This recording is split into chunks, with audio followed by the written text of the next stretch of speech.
السلام علیکم ورحمۃ اللہ تعالی وبرکاتہ۔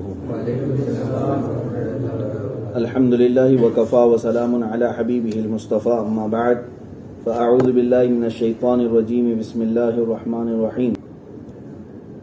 الم تر الی الذین یزعمون انہم آمنوا بما انزل الیک وما انزل من قبلک یریدون ان یتحاکموا الی الطاغوت وقد امروا ان یکفروا بہ وَيُرِيدُ الشَّيْطَانُ أَن يُضِلَّهُمْ ضَلَالًا بَعِيدًا صدق اللہ مولانا العظیم۔ ان اللہ وملائکتہ یصلون علی النبی یا ایہا الذین آمنوا صلوا علیہ وسلموا تسلیما۔ اللہم صل علی سیدنا محمد وآلہ واصحابہ وبارک وسلم صلاۃ دائمۃ سرمدا ابدا۔ کیا تم نے انہیں نہیں دیکھا جن کا دعویٰ ہے کہ وہ ایمان لائے اس پر جو تمہاری طرف اتارا اور اس پر جو تم سے پہلے اترا، پھر چاہتے ہیں کہ شیطان کو اپنا پنچ بنائیں، شیطان کو اپنا حاکم بنائیں، اور ان کو تو حکم یہ تھا کہ اسے اصلاً نہ مانیں، اور ابلیس یہ چاہتا ہے کہ انہیں دور بہکا دے۔ یہ آیت کریمہ اور اس کا ترجمہ۔ اس آیت کو میں نے اس سے قبل بھی تلاوت کیا اور اس کی تفسیر گزر چکی تھی۔ آج مناسبت کے اعتبار سے اور کچھ حالات کے اعتبار سے میں نے اس کی دوبارہ مکرر تلاوت کی ہے۔ یہ آیت کریمہ جو میں نے تلاوت کی، اس کو توجہ سے سنیں۔ اللہ تعالیٰ فرماتا ہے، کیا تم ان لوگوں کو نہیں دیکھتے جن کا دعویٰ ہے کہ وہ ایمان لائے ہوئے؟ ایمان والوں کے بارے میں کہا جا رہا ہے، یعنی مومنین اس طرح سے کام نہیں کریں گے، لیکن جن کا دعویٰ ہے کہ ہم ایمان لائے ہوئے ہیں، وہ لوگ کیا کر رہے ہیں؟ کیا تم ایسے ایمان والوں کو نہیں دیکھتے جو کہتے ہیں کہ ہم ایمان لائے اور پھر شیطان کو اپنا حکم بناتے ہیں؟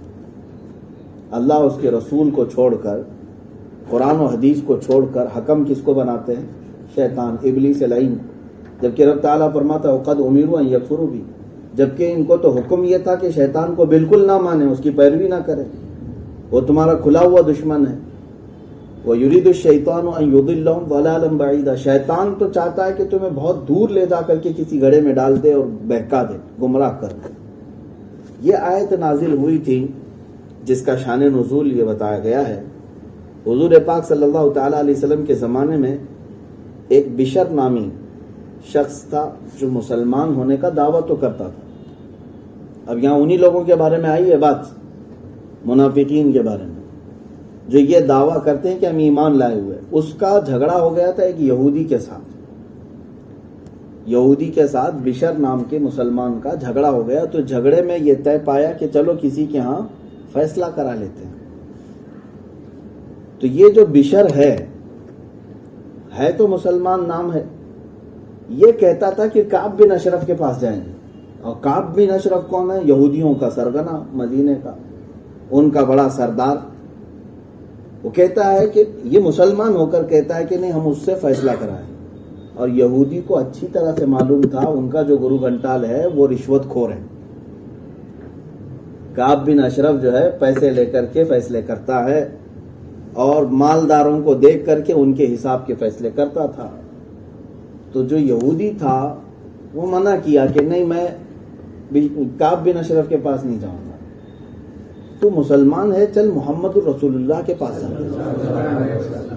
یہ کون کہہ رہا ہے؟ یہودی کہہ رہا ہے، اور وہ بشر جو ہے وہ کہتا ہے کہ نہیں، ان کے پاس نہیں جائیں گے، کعب بن اشرف کے پاس جائیں گے۔ کعب بن اشرف مدینے کا بڑا آدمی ہے، اللہ کی پناہ۔ حضور کے ہوتے ہوئے اگر کوئی کسی دوسرے کے پاس فیصلے کے لیے جاتا ہے تو کس نام کا مسلمان ہے وہ مسلمان کیسا ہے؟ ایمان کیسا ہے اس کا؟ ایمان کا وہ دعویٰ کر رہا ہے اور فیصلے کے لیے کہاں جانے کی بات کر رہا ہے؟ کعب بن اشرف کے پاس۔ پھر بات جب بڑھ گئی، یہودی ماننے کو تیار نہیں ہوا، کہا کہ نہیں، میں تو کعب بن اشرف کے پاس، وہ خود یہودی ہے اور اپنے یہودی آقا کے پاس جانے کو تیار نہیں ہے، میں تو فیصلہ محمد صلی اللہ علیہ وسلم کے پاس کراؤں۔ طے ہو گئی بات۔ پھر مجبوراً اس بشر کو حضور کے پاس فیصلہ کرانے آنا پڑا، اور فیصلے میں جب بات آئی تو حضور پاک صلی اللہ تعالیٰ علیہ وسلم حق فیصلہ فرمانے والے، ظاہر سی بات ہے کسی کی روح رعایت نہیں، وہاں پر جو ہوگا وہ عدل ہوگا۔ آپ نے معاملہ کو دیکھا اور اس کے بعد یہودی کے حق میں فیصلہ ہوتا تو آپ نے سنا دیا۔ اس بشر کو پہلے سے معلوم تھا کہ وہ خود ظالم ہے، اس وجہ سے حضور کے پاس نہیں آنا چاہتا تھا، کیونکہ اسے یہ بھی پتا تھا کہ یہاں آؤں گا تو فیصلہ میرے حق میں نہیں آئے گا، یہودی کے حق میں جائے گا۔ تو اب اس پر آیت کریمہ نازل ہوئی۔ اللہ تعالیٰ فرماتا ہے الم تر الی الذین یزعمون انہم آمنوا بما انزل الیک وما بما انزل اللہ الیک۔ اللہ تعالیٰ فرماتا ہے الم تر الی الذین یزعمون انہم آمنوا بما انزل الیک وما انزل من قبلک۔ کیا آپ نہیں دیکھتے ان لوگوں کو جن کا دعویٰ ہے کہ وہ ایمان لائے کس پر؟ جو آپ پر اتارا گیا اور جو آپ سے پہلے اتارا گیا ان کتابوں پر ایمان لانے کا دعویٰ کرتے ہیں، اور پھر اپنے معاملات میں حکم کس کو بناتے ہیں؟ شیطان کو۔ اب اسی بات پر میں آج گفتگو کرتا ہوں کہ اے میرے عزیزو، ایمان والے کے لیے اللہ تعالیٰ نے یہ حکم فرمایا کہ جب بھی وہ اپنے معاملات میں کسی کو حکم بنائے تو اللہ اس کے رسول کو بنائے۔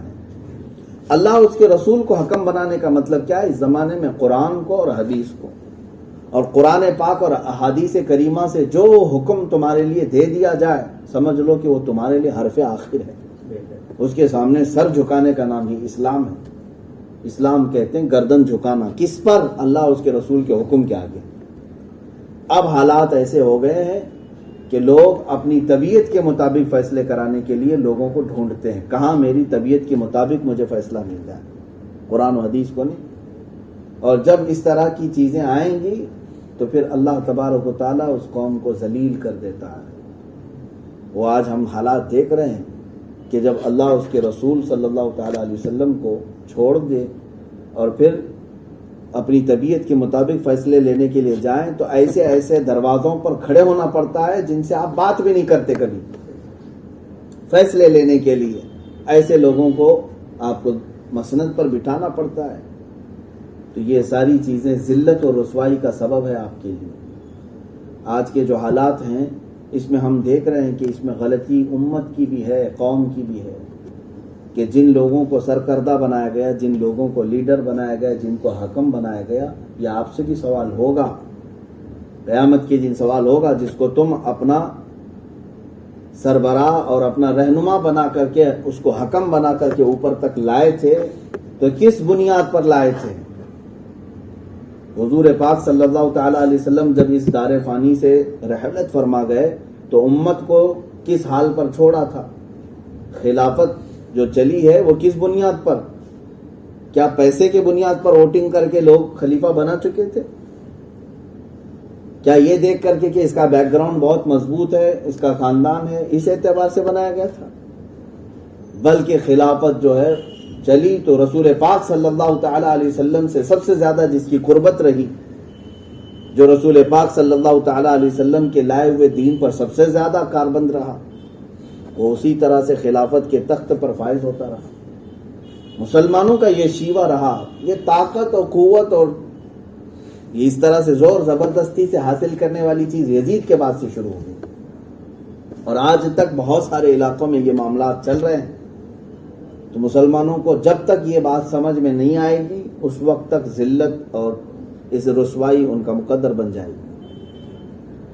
اور آج جن لوگوں کی یہ ذمہ داری تھی وہ بھی اپنی ذمہ داری کو ادا کرنا نہیں چاہتے، وہ علماء جن کو پتا ہے کہ حالات کیا چل رہے ہیں اس کے باوجود وہ چپ رہنے کو بہتر سمجھتے ہیں کہ میری امیج خراب نہ ہو جائے، میں بولوں گا تو میرے حالات خراب نہ ہو جائیں۔ ظاہر سی بات ہے، سلطان الاولیاء غوث العظم دستگیر سیدنا عبد القادر جیلانی رضی اللہ تعالیٰ جس وقت بغداد مقدس تشریف لائے تھے حالات تو ایسے تھے، ایسے خلیفہ بیٹھے ہوئے تھے کہ وہاں پر کسی مسجد میں حضرت ابو بکر حضرت عمر رضی اللہ تعالیٰ عنہما کا نام لے لے کوئی خطیب تو اسے کوڑے مارے جاتے تھے۔ رافضیت اس طرح سے وہاں پر پھیلی ہوئی تھی۔ غوث پاک رضی اللہ تعالیٰ عنہ نے کیا کام کیا ہوگا، کیسے آپ نے تبلیغ اور حق چہرے کو لوگوں کے درمیان رکھا، کیا تصوف، کیا خانقاہیت اس کا نام ہے کہ بوریا نشین ہو جائیں، گوشہ نشین ہو جائیں اور امت کو جو ہے میدان میں تنہا چھوڑ دیا جائے؟ نہیں، تصوف اس کا نام ہے کہ میدان میں بھٹکنے والوں کو سیدھا راستہ بھی دکھایا جائے، خود بھی عامل ہو اور لوگوں کو بھی اس کی طرف مائل کرے۔ ایک خلیفہ غوث پاک رضی اللہ تعالیٰ عنہ کے پاس آیا اور بہت ساری اشرفیوں کی تھیلی لے کر کے تحفے میں پیش کرنے کے لیے لایا. آپ نے کہا یہ لے جاؤ واپس. اس نے کہا کہ ہدیہ تو قبول کر لیں آپ, ہدیہ ہے نذرانہ ہے. تو اصرار کیا تو حضرت غوث پاک رضی اللہ تعالیٰ عنہ نے اس کی وہ اشرفیوں کی تھیلی لے کر کے یوں نچوڑا تو اس سے خون نکلنے لگا. خون نکلنے لگا تو دیکھ کر کے وہ غش کھا کر گر گیا. اس کے بعد اٹھا تو آپ نے فرمایا میں چاہتا تو اس سے اتنا خون نکالتا کہ تیرے محل تک بہہ جاتا. در حقیقت یہ اشرفیاں غریبوں کا مال چوسی ہوئی ہیں, ظلم کے ذریعے سے حاصل کی ہوئی ہیں. ایسے مال کی مجھے کوئی ضرورت نہیں ہے.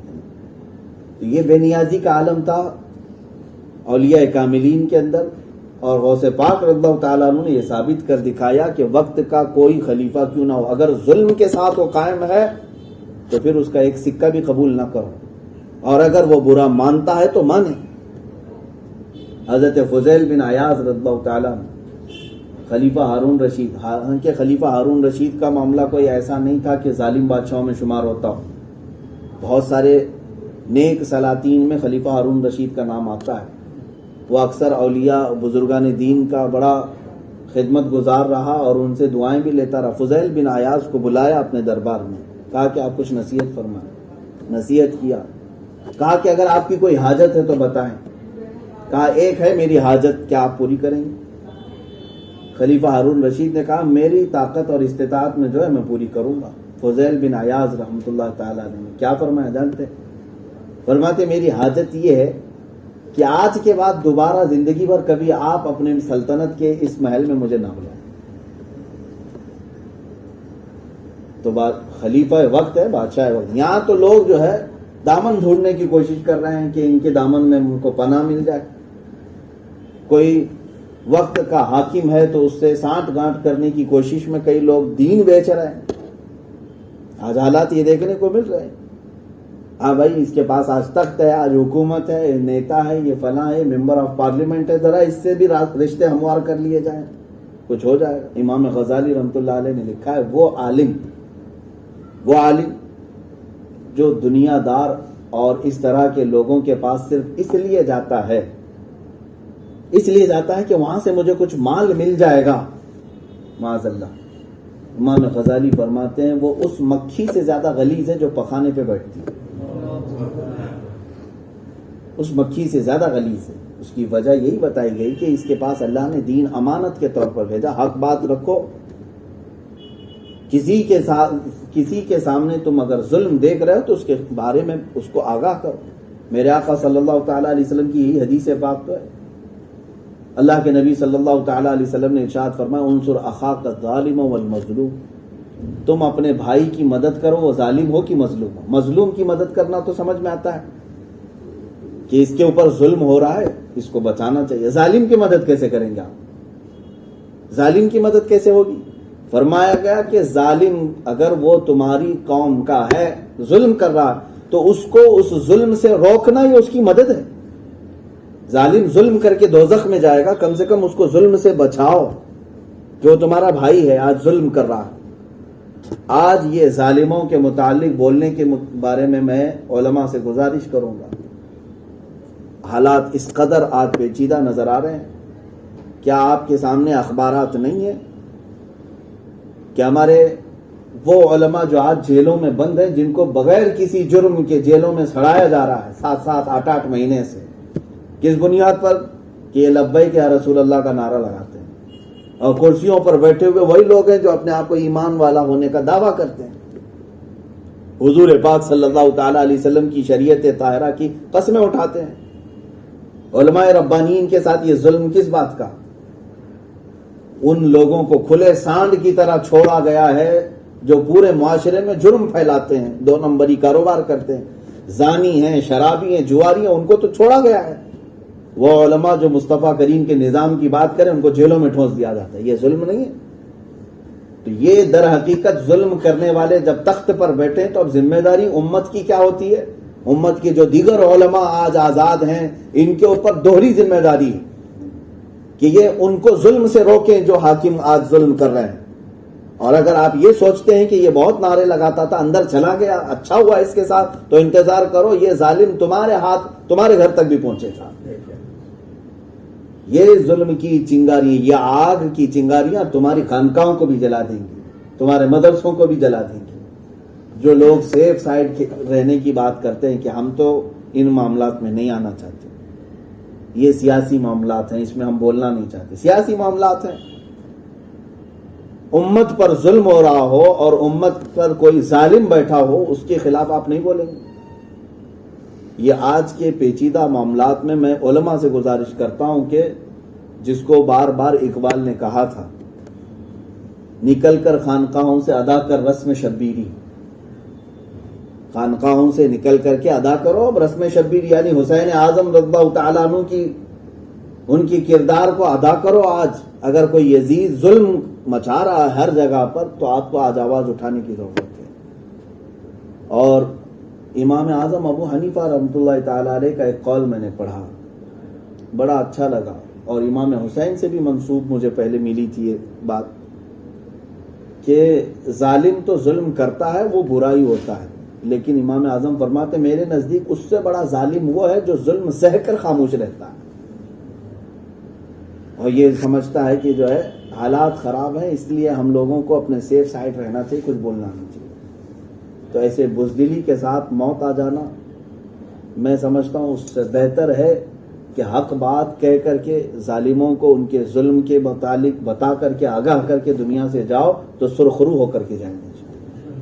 کل قیامت کے دن سوال ہوگا تو اتنا تو کہہ سکو گے کہ ہاں ہم نے اس کے خلاف آواز اٹھائی تھی، ورنہ حساب تو لیا جائے گا. تمہارا ایک بھائی جیل کے اندر سڑ رہا ہے، نا حق اسے مارا جا رہا ہے، پیٹا جا رہا ہے، اور تم یہ سمجھتے ہو کہ ابھی اگر میں کچھ بولوں گا تو میرے اوپر بھی یہ لیبل لگ جائے گا، مجھے بھی جو ہے اسی جماعت میں شامل کر دیا جائے گا. نہیں میرے عزیز، ظلم کے خلاف بات کرو، کسی پر بھی ہو. اسلام تو چونٹیوں پر ظلم کو جائز نہیں کہتا. چہ جائے کہ انسان، یہاں پر حالات ہمارے ایسے بھی ہیں، ہم نے حدیث میں یہ نہیں پڑھا کہ حضور پاک صلی اللہ علیہ وسلم نے ارشاد فرمایا ایک بڑی عبادت گزار خاتون جس نے بلی پال رکھی تھی، 3 دن تک اس نے کمرے میں بلی کو باندھ رکھا تھا، وہ عبادت میں مصروف تھی، دیکھ نہیں سکی. 3 دن کے بعد وہ حجرے میں جا کر کھول کر دیکھی تو بلی مر چکی تھی. حدیث پاک میں اللہ تبارک و تعالیٰ نے اس بنیاد پر اسے دوزخ میں بھیجا، حالانکہ وہ عبادت گزار عورت تھی. تو بلی پر ظلم کو روا نہیں رکھا اسلام نے ایک جانور پر. تو یہاں انسانوں پر جو اتنا اتیاچار اور ظلم ہوتا ہے اس کے بارے میں آپ بولیں گے بھی نہیں، بات بھی نہیں کریں گے. یہاں پر 2 غلطیاں، میجر غلطیاں جو ہمیں نظر آ رہی ہیں، ایک امت کی طرف سے اور ایک امت کے جو سرکردہ علماء ہیں. چھوٹی زبان ہے اور میں بڑی بات اگر کہہ رہا ہوں تو معذرت چاہتا ہوں کہ جب تک اپنی ذمہ داریاں نہیں نبھائیں گے اس وقت تک یہ نظام درہم برہم ہوتا ہی رہے گا. امت کو سب سے پہلے یہ مزاج بنا لینا چاہیے کہ تم جو ہے اللہ اور اس کے رسول کو حکم مانتے ہو، اور جو اللہ اور اس کے رسول کی بات کرے اسی کو امام بھی مانتے ہو. جب تک یہ مزاج نہیں بناؤ گے تب تک تمہارے ساتھ دنیا کھیلتی رہے گی. تمہیں وقتاً فوقتاً آ کر کے 100 500 1000 پکڑا کر کے 505 سال تک تمہاری گردنوں پر راج بھی کرتے رہے گی جب تک تم حقیقت کو نہیں سمجھو گے. مسلمان قوم کو نشہ اس طرح سے دیا جا رہا ہے کہ ان کو خبر تک نہ رہے سیاست کیا ہے، قیادت کیا ہے، اس کا شعور تک نہ رہے. دنیا یہی چاہتی ہے کہ اس کو صلح کر کے رکھے. ایک چیز، آپ جب تک بیدار نہ ہوں اپنی قیادت اور اپنی سرکردہ رہنماؤں کے متعلق کہ وہی ہونا چاہیے جو مجھے مدینے تک پہنچائے، میرا قائد وہی ہے، میرا لیڈر وہی ہے جو میرے نبی کی بات کرے، اللہ اس کے رسول صلی اللہ تعالیٰ علیہ وسلم سے محبت میرے سینے میں ڈالے، پھر دنیا کے سارے معاملات وہ تمہارے صحیح کرے گا. اور جو اللہ اس کے رسول کا نہیں ہوا وہ تمہارا کبھی نہیں ہو سکے گا، تمہارا کبھی نہیں ہو سکے گا، 1000 وہ وعدے کر لیں. دوسری بات ان علماء ربانیین کی، علماء کو اللہ تعالیٰ نے قرآن متعلق میں قرآن مجید میں فرمایا وَإِذْ أَخَذَ اللَّهُ مِيثَاقَ الَّذِينَ أُوتُوا الْكِتَابَ لَتُبَيِّنُنَّهُ لِلنَّاسِ وَلَا تَكْتُمُونَهُ. اللہ تعالیٰ فرماتا ہے اللہ نے ایک عہد لیا ان لوگوں سے جن کو کتاب کا علم دیا. اس تفسیر میں اگرچہ پہلے کے علماء کے متعلق کہا گیا ہے، یعنی جو انجیل اور تورات جن کو دی گئی تھی اور جو علم والے لوگ تھے، اللہ نے ان سے یہ عہد لیا تھا کہ تم لوگوں کو حق بات بیان کرو گے اور کوئی چیز چھپاؤ گے نہیں. لیکن ان لوگوں نے کیا کیا؟ فَنَبَذُوهُ وَرَاءَ ظُهُورِهِمْ، ان لوگوں نے یہ کتاب کا علم اپنی پیٹھ پیچھے ڈال دیا. وَاشْتَرَوْا بِهِ ثَمَنًا قَلِيلًا، پھر اللہ تعالیٰ فرماتا ہے کہ یہ علم کے ذریعے سے انہوں نے سستا سودا کر لیا. سستا سودا کیا کیا؟ دنیاوی مقام اور منصب اور سیٹ کو، حاکم کو راضی کرنے کے لیے اللہ کی کتابوں کو پیٹھ پیچھے ڈال دیا. ہوا کیا؟ رب تبارک و تعالیٰ یہ فرماتا ہے بہت سستا سودا کر لیا ان لوگوں نے. یعنی دنیاوی حرص کی وجہ سے اللہ اس کے رسول کے فرامین کو پیٹھ پیچھے ڈال دیا اور آخرت میں ان کا بہت برا انجام ہوگا. تو جو اس طرح سے آج سمجھتے ہیں کہ حکومت پر، تخت پر کوئی ایسا شخص بیٹھا ہے کہ جو علماء کو قید کر رہا ہے، پڑوس ملک میں تو یہ حالات روز دیکھنے کو مل رہے ہیں. گولیوں سے چھلنی کیا جا رہا ہے ان نوجوانوں کو جو نظام مصطفیٰ کی بات کر رہے ہیں. ارے باپ دادا کی پراپرٹی مانگنے نہیں آ رہے ہیں میدان میں، سن تو سکتے تھے ان سے. بڑے بڑے آندولن، بڑے بڑے مظاہرے، احتجاجات دنیا بھر میں ہو رہے ہیں اور ہر جگہ کیے جا رہے ہیں، لیکن کیا ان کو گولیوں سے بھون دیا جاتا ہے، مار دیا جاتا ہے؟ آج ایک چیز مجھے سمجھ میں نہیں آتی، دنیا ہمیشہ یہ کہہ رہی ہے اور کہتی آ رہی ہے کہ ہم ڈیموکریسی کو نافذ کر رہے ہیں. جمہوریت، کون سی جمہوریت ہے جہاں اپنے حقوق کے بارے میں آواز اٹھانے پر ان پر ٹریکٹر چلا دیا جائے، ان کو گولیوں سے مار دیا جائے؟ ڈیموکریسی کا مطلب یہ ہوتا کہ آواز اٹھانے کی آزادی تو ہو، اپنے حقوق مانگنے کی آزادی تو ہو. آؤ میں نظام مصطفیٰ تمہیں بتاؤں. ہاں، یہ 5 سال الیکشن کر کے آنے والی حکومت نہیں تھی. عمر ابن خطاب رضی اللہ تعالیٰ عنہ وہ ایسے جلیل القدر امیر المومنین ہیں جن سے قیصر و کسریٰ بھی کانپا کرتے تھے، تھر تھر کرتی تھی فوجیں، بڑی بڑی فوجیں. وہ عمر ابن خطاب رضی اللہ تعالیٰ عنہ مسجد میں خطبہ دے رہے ہیں اور مسجد میں بیٹھے ہوئے لوگ، ہونا تو یہی چاہیے نا کہ حاکم کا جو ہے جلال ایسا طاری ہو کوئی آنکھ اٹھا کر کے بھی نہ دیکھے. لیکن نظام مصطفیٰ یہ ہے کہ سیدنا عمر فاروق رضی اللہ تعالیٰ عنہ جو مسجد میں کھڑے ہیں تو بھرے مجمع میں ایک صحابی کھڑے ہوتے ہیں اور سوال کرتے ہیں کہ آپ نے جو کپڑا تقسیم کیا تھا کسی کا جبہ پورا نہیں ہوا، آپ کا جبہ پورا کیسے ہوا؟ عمر فاروق نے یہ حکم نہیں دیا کہ کون گستاخ آ گیا اس کو اندر ڈال دو، اس کو جیل میں ڈال دو، میری خلافت کے زمانے میں میرے جبے کے بارے میں کیسے سوال کر دیا. نہیں، یہی نظام مصطفیٰ ہے کہ لوگوں کو سیٹسفائیڈ کیا جائے، ان کے ذہن میں موجود کوئی سوال ہے، اشکال ہے تو اس کو دور کیا جائے. سیدنا عمر ابن خطاب رضی اللہ تعالیٰ عنہ نے جواب دیا اور کبھی اس کو کسر شان نہیں سمجھا. فرمایا کہ جو کپڑا میرے بیٹے کے حصے میں آیا تھا اس نے مجھے ہبہ کر دیا، دونوں ملا کر سلایا، میرا جبہ پورا ہوا، میرا جبہ پورا ہوا. آج کے حکام اور آج کے حاکم جو ریاست مدینہ کی بات کرتے ہوئے کرسیوں پر بیٹھے ہوئے ہیں، جھوٹے لوگ ہیں، ظالم ہیں اور امت کو مغرب کے ہاتھوں میں بیچنے والے، جن کے سینوں میں صرف اور صرف یہودیوں کا خوف طاری ہے، اللہ اس کے رسول کا کوئی ڈر نہیں. بات تو کرتے ہیں اسلام، قرآن اور حدیث کی، اور علماء حق اگر سوال بھی کر لیں تو ان کو جیل میں 8 مہینے 10 مہینے بند کر کے رکھیں، اور کوئی اگر سڑکوں پر اپنے حقوق مانگنے آئے تو اس کو گولیوں سے مار دیں. یہاں پر جو آیت کریمہ میں نے پڑھی اس میں امت کو حکم یہ ہے کہ تم اگر پنچ اور حکم کسی کو تسلیم کرو، اللہ اس کے رسول ہے. یہ حکومتیں تو آتی جاتی رہتی، ٹھیک ہے، یہاں ڈیموکریسی ہے، جمہوریت ہے، حکومت بنتی رہے گی، لیکن میرے دینی معاملات میں حکم اور فیصل میں اگر کسی کو تسلیم کروں گا تو قرآن اور حدیث مصطفیٰ سے. اس بات پر اگر زندگی گزاریں تو امن و امان بھی ہے آپ کے اندر، اور طبیعت کو جہاں دخل دو گے تو پھر ذلت تمہارا مقدر بن جائے گی. کبھی کبھار ایسا ہوتا ہے کہ تمہاری طبیعت کے خلاف فیصلہ آتا ہے، تمہیں تسلیم کرنا پڑے گا، تمہیں ماننا ہوگا. غلطی ہر انسان سے ہوتی ہے، ہم سے اگر غلطی ہوئی اور ہمارے خلاف فیصلہ آیا تو یہ حق فیصلہ ہے، عدل ہے. اور انسان جو اکڑ گیا، ظاہر سی بات ہے، اگر مثال کے طور پر آپ سے نماز میں کوئی غلطی ہوئی، آپ سے رکوع چھوٹ گیا، رکوع فرض ہے نا، کسی صاحب نے آپ کو دیکھا اور تنبیہ کر دیا کہ جو دونوں میں جھگڑا ہو گیا، اور گئے مفتی صاحب کے پاس دونوں لوگ۔ یہ صاحب کہہ رہے ہیں کہ میں نے دیکھا انہوں نے رکوع ہی نہیں کیا، وہ کہہ رہے ہیں کہ ہاں رکوع نہیں کیا، تو بھی کیا ہوا؟ مفتی صاحب نے بتایا کہ میاں آپ غلطی پر ہو، آپ کا رکوع چھوٹ گیا، اس کا مطلب ہے فرض ختم ہو گیا، دوبارہ پڑھو۔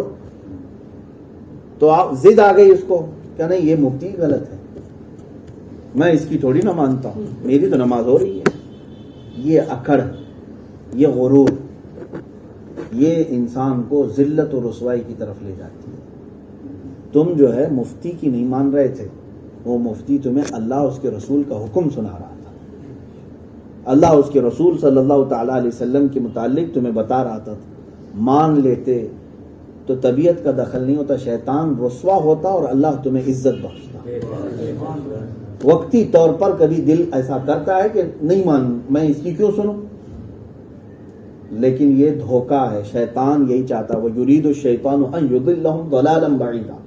قرآن میں رب تعالیٰ فرماتا ہے شیطان تو یہ چاہتا ہے کہ بہت دور تمہیں لے جا کر بہکا دے، گڑھے میں ڈال دے، اور جب جب تمہیں اس طرح کا خیال آنے لگے کہ میں اس کی کیوں مانوں، اس کی کیوں تسلیم کروں، تو ایک بار نظر ثانی کر لینا چاہیے، دوبارہ اپنے متعلق سوچ لینا چاہیے کہ غلطی ہوئی ہو تو مان لیتا ہوں، تسلیم کر لیتا ہوں، کوئی بڑی بات نہیں ہے۔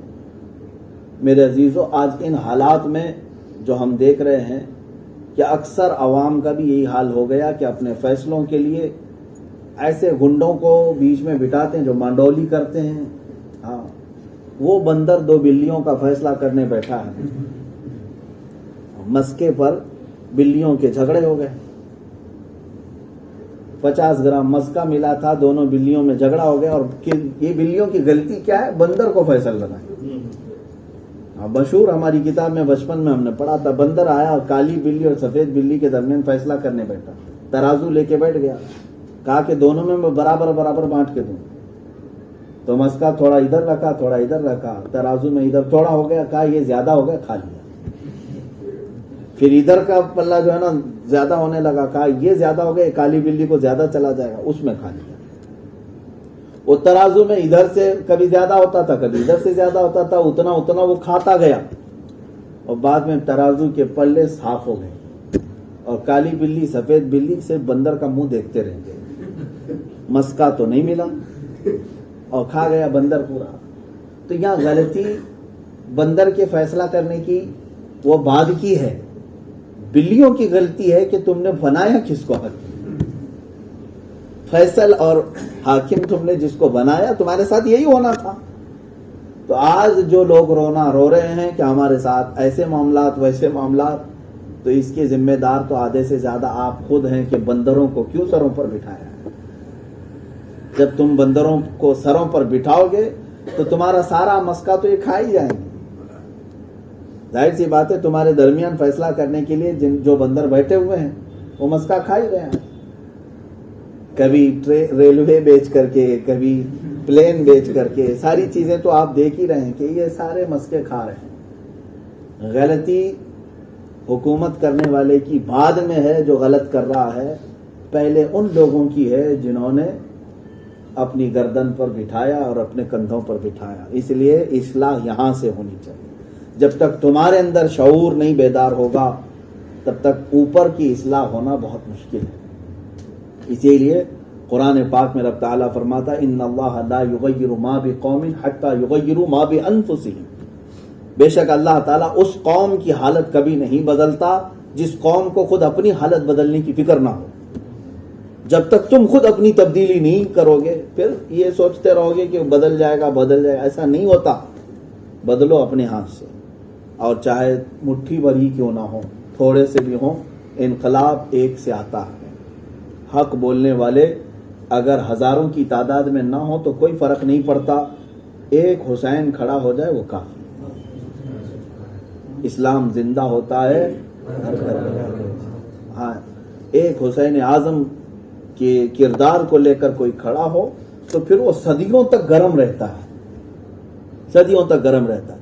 حقیقت میں آج کربلا کا واقعہ سنا کر کے رولانا مقصد نہیں ہوتا، جوانوں میں یہ جذبہ بیدار کرنا ہوتا ہے کہ ظالم جیسی بھی طاقت لے کر کے آئے، بولنے کا حق تو اللہ نے تمہیں دیا ہے، کھڑے تو ہو جاؤ ایک مرتبہ، پھر دیکھو کہ اسلام کب تک تمہارا گرم رہتا ہے۔ تو ظلم کے خلاف آواز، اچھا اگر ایسا دیکھا جائے تو انگریز جس طرح سے یہاں پر ہمارے ملک پر قابض تھے، بڑی بڑی طاقتیں ان کے پاس تھی اور انہوں نے روندا بھی ہے، لاکھوں لوگوں کو مار ڈالا ہے، وہ ڈر کر کے اگر آندولن اور یہ آزادی کے متعلق لوگ خاموشی بیٹھے رہتے تو اب تک غلامی میں جی رہے ہوتے۔ کچھ تو کھڑے ہوئے اور 90 سال اگرچہ لگے لیکن ملک آزاد ہوا۔ موومنٹ چلانا ہوگا ظلم کے خلاف، تحریک چلے گی ظلم کے خلاف، اور وہ ایک نہ ایک دن سکسیس ہوگی، کامیاب ہوگی۔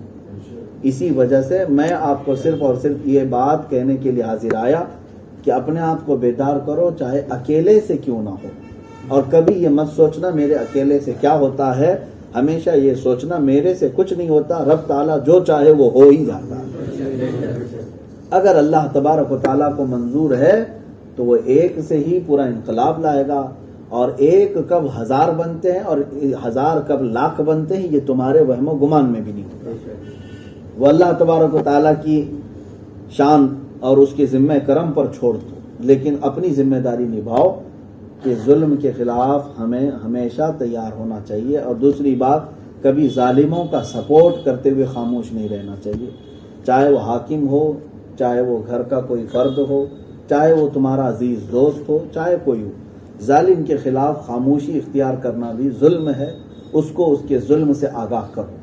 یہاں ان علماء کو بھی پھر میں گزارش کر کے جاتا ہوں، ظالموں کے خلاف آپ آواز اٹھائیں اور ان کو ان کی حقیقت بتائیں کہ تم ظلم کس طرح سے کر رہے ہو، اور تمہاری حکومتیں اور تمہاری یہ تمام چیزیں زیادہ دن تک نہیں چل سکتی۔ ہم نے سنا ہے بزرگوں سے کہ کفر کی حکومت تو چل سکتی ہے، ظلم کی حکومت نہیں چلتی، یہ بہت جلدی اوندھے منہ گرتی ہے اور بڑی ذلت کے ساتھ جاتی ہے دنیا سے، بڑی ذلت کے ساتھ۔ تو جنہوں نے ظلم کیا وہ اپنی ذلت کا انتظار کریں، اپنی ذلت کا انتظار کریں۔ ہم نے لوگوں کو گٹر سے اٹھاتے ہوئے بھی حاکموں کو دیکھا ہے، ہاں تاریخ میں ہے کہ ایسے ایسے حاکموں کو دیکھا گیا ہے کہ جو راج کرتے تھے تو ایسے تھے کہ ان کے خلاف ایک بچہ، ایک جوان تک بات نہیں کر سکتا تھا، لیکن جب تختہ الٹ گیا تو ان کو وہاں سے نکالا گیا جہاں کیڑے مکوڑے رہتے تھے، چھپنے کی جگہ تک نہیں رہی، ایسی جگہوں سے ان کو نکالا گیا ہے۔ بہت سخت معاملات آتے ہیں، اسی لیے اللہ تعالیٰ کے دیے ہوئے اس منصب کا احترام کرو کہ رب تبارک و تعالیٰ جب تخت پر بٹھاتا ہے تو اتارتا بھی ہے۔ رب تبارک و تعالیٰ وہی ہے قادر مطلق جو یوسف علیہ السلام کو کہاں سے کہاں تک پہنچایا، گھر سے جدا ہوئے، بھائیوں نے کنویں میں ڈال دیا، کنویں سے نکلے مصر کے بازار میں بیچے گئے، اور کسی عزیز مصر کے گھر رہنا ہوا، الزام لگایا گیا، جیل پر میں بھیج دیا گیا، بغیر کسی جرم کے 14 سال جیل کاٹی۔ کس کے؟ یوسف علیہ السلام کے ساتھ، اللہ کے نبی ہیں جن کے دامن پر بھی دھبا نہیں آ سکتا۔ ہاں اس نبی پاک یوسف علیہ السلام کے ساتھ اتنے معاملات ہوئے، سگے بھائیوں نے کنویں میں ڈالا، اور جو لوگ اٹھائے کنویں سے وہ بازار میں بیچ آئے، اور جو جن کے ہاں یوسف علیہ السلام گئے وہ لوگ جیل میں ڈال دیے 14 سال تک۔ لیکن اس کے بعد ہوا کیا؟ ایک ہی واقعے کے ذریعے سے پوری چیزیں اللہ تعالیٰ پلٹ دیتا ہے۔ بادشاہ نے خواب دیکھا تھا، اس کی تعبیر کسی کو نہیں پتا تھی وہ سوائے یوسف علیہ السلام۔ یوسف علیہ السلام نے تعبیر بتائی، بادشاہ نے سیدھے جیل سے اٹھا کر کے وزیر اعظم کے تخت پر بٹھایا، اپنی تمام چابیاں ان کے ہاتھ میں دیا، اور اتنا ہی نہیں، چند دنوں کے بعد یوسف علیہ السلام مصر کی ساری حکومت کے بھی مالک ہو گئے۔ بادشاہ کے جانے کے بعد، ختم ہونے کے بعد یوسف علیہ السلام تمام خزانوں کے مالک ہوئے۔ قرآن میں رب تعالیٰ فرماتا ہے کہ اسی طرح سے ہم لوگوں کو خزانوں کے مالک بناتے ہیں جب چاہتے ہیں۔ رب تبارک و تعالیٰ جب چاہتا ہے، جہاں چاہتا ہے، ان بندوں کو بٹھاتا ہے۔ تو ایک چیز ہم نے یہ بھی دیکھا ہے کہ ان تمام مصائب و علام کو طے کرنے کے بعد کوئی تخت پر بھی پہنچایا رب تعالیٰ نے، اور کچھ کو ہم نے یہ بھی دیکھا جو خاندانی تخت پر بیٹھے ہوئے تھے ان کے تختوں کو اجاڑ بھی دیا گیا، اور ان کو فقیروں سے بھی زیادہ نیچے کی زندگی گزارنے پر مجبور ہونا پڑا۔ تو یہ تمام چیزیں جن کے ہاتھ میں آ جائی وہ یہ نہ سمجھ کر کے بیٹھے کہ ہمیشہ میرے پاس تخت آ گیا ہے، رات کو سو کہ صبح ہو سکتا ہے تختہ الٹ چکا ہو، یہ بھی حالات ہو سکتے ہیں۔ کبھی کوئی چیز ہمیشگی کی نہیں ہے۔ جن لوگوں نے لمبے چوڑے خواب دیکھے تھے اور یہ کہتے تھے کہ اب ہمارے پاس اتنا ہے کہ 7 پشت ہماری کھا سکتی ہیں، ان کا سگا بیٹا ہی آج بھیک مانگ رہا ہے۔ 7 پشتیں تو دور کی بات ہے، سگا بیٹا بھیک مانگنے پر آ گیا ہے۔ حالات کب کس طرح کروٹ لیتے ہیں نہیں بتایا جا سکتا۔ یہ باتیں میں ان ظالموں سے کہہ رہا ہوں جو تخت پر بیٹھ کر کے یہ سوچتے ہیں ہم جو چاہیں گے وہ کر لیں گے۔ ایک بندے پر بھی اگر تم نے ظلم کیا اور اس کی آہ چلی گئی رب ذوالجلال کی بارگاہ میں تو پھر دیکھنا انجام کا انتظار کرو، بہت جلد تمہاری کایا پلٹ جائے گی، تختہ پلٹ جائے گا اور بہت سخت ترین ذلت سے ہمکنار ہوں گے۔ اللہ تبارک و تعالیٰ کہنے سننے سے زیادہ عمل کی توفیق عطا فرمائے۔ ہم سب کو اللہ تعالیٰ قرآن و حدیث کو حکم ماننے اور شریعت طاہرہ کے احکام پر عمل کرنے کی توفیق عطا فرمائے۔ قرآن عظیم کی تفاسیر اور اس کے مفاہیم کو سمجھ کر کے زندگی میں عمل کی توفیق عطا فرمائے۔ وآخر دعوانا الحمدللہ رب العالمین۔